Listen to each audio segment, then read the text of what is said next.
আরে শোন না, দেখ তোর বাবা তো সে কখন বেরিয়েছে, এখন অবধি কোনো খবর নেই। আমার সমুখে কি ওরা ছাড়লো বল না, আমার মনটা না বড় আনচান করছে, জানিস আমি কি করি এখন বলতো। আচ্ছা মা, পুলিশ এসব কি শুরু করেছে বলো তো? আর দাদাও তেমনি ভয় ঠয় পেয়ে নিশ্চয়ই পুলিশকে কিছু একটা উল্টো পাল্টা বলে বসেছে, আর সেই কথার ভিত্তিতেই ওকে অ্যারেস্ট করে নিয়েছে।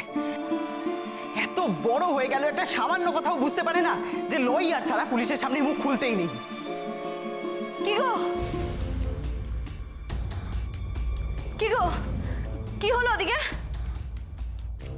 আরে তুই চুপ করে আছো কেন? আমার সমুখে ছাড়লো কিনা বলো।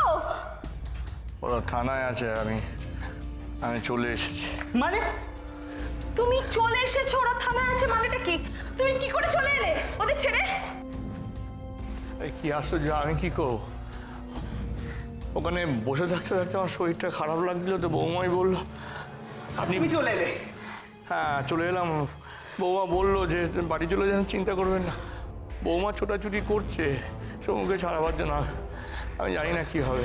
আচ্ছা আচ্ছা বাবা, আমি একবার দেখে আসি। না না না না না, তুই কোথাও যাবি না, তুই কোথাও যাবি না। দেখ দেখ, তুই গেলে না ওরাও তোকে ধরে। দেখ আমি ওদের কাউকে বিশ্বাস করি না। হ্যাঁ রে, আমি ওদের কাউকে বিশ্বাস করি না। ইন্দ্র তো কোনো রেসপন্সই করছে না, ফোন রিং হয়ে যাচ্ছে। তো আমার আর ভালো লাগে না। আমরা বাইরেই ঠিক ছিলাম জানো তো।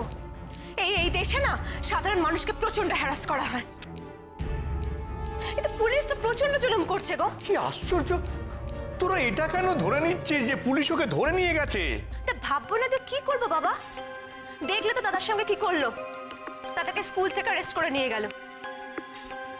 আমার তো মনে হচ্ছে ইন্দ্র বাড়ি থেকে বেরিয়েছে আর ওকেও।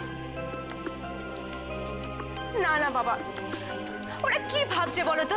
ওরা কি ভাবছে আমরা সবাই মিলে, আমরা বাড়ির লোকেরা সবাই মিলে পিসিকে খুন করেছি? আমাদের সবার নজর আছে পিসির টাকার উপরে। না না, তুই এক্ষুনি একটা পুলিশকে ফোন কর, আর ওরা তো আমাদের জানাতে বাধ্য।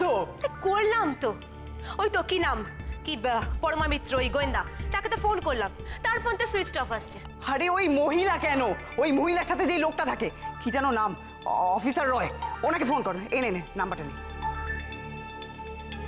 হ্যাঁ গো শোনো না, তুমি একটা বৌমাকে ফোন করো, ফোন করে একটা খোঁজ নাও। হ্যাঁ করছি দাঁড়া। হ্যাঁ রে, আমি বলি কি, ফোন করে জানতো যে ইন্দ্রর কোনো খবর ওনাদের কাছে আছে কিনা। হ্যাঁ আমাকে জানা।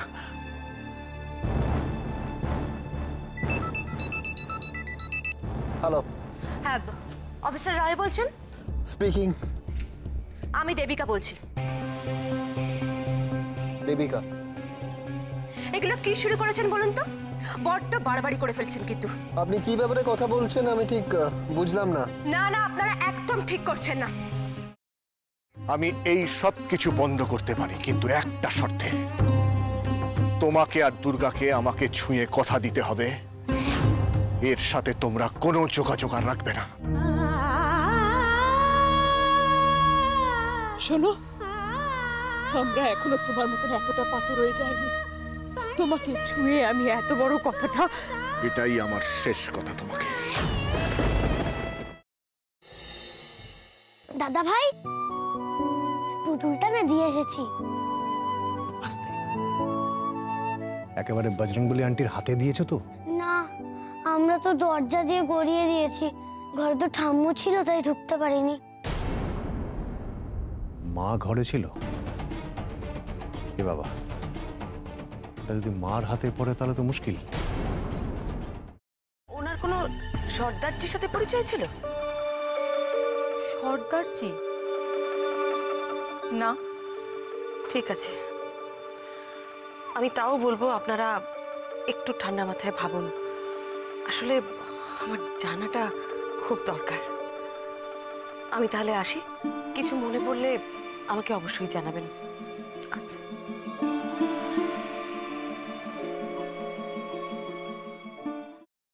ফ্রাইং প্যানে Emami healthy and tasty refined rice bran oil গরম করে তাতে গোটা কালো সর্ষে আর কারি পাতা ফোড়ন দিয়ে ওর মধ্যে একে একে টমেটো কুচি, বাঁধাকপি বাটা, নুন, হলুদ গুঁড়ো, শুকনো লঙ্কা গুঁড়ো আর সামান্য চিনি দিয়ে ভালো করে কষিয়ে নিয়ে ওই মিশ্রণে কুড়িয়ে বেটে রাখা নারকেল, পাকা লঙ্কা কুচি আর কারি পাতা দিয়ে ভালো করে নাড়াচাড়া করে নামিয়ে নিয়ে নারকেলের স্লাইস, পাকা লঙ্কা স্লাইস আর কারি পাতা দিয়ে সাজিয়ে সার্ভ করুন বাঁধাকপির ঝাল।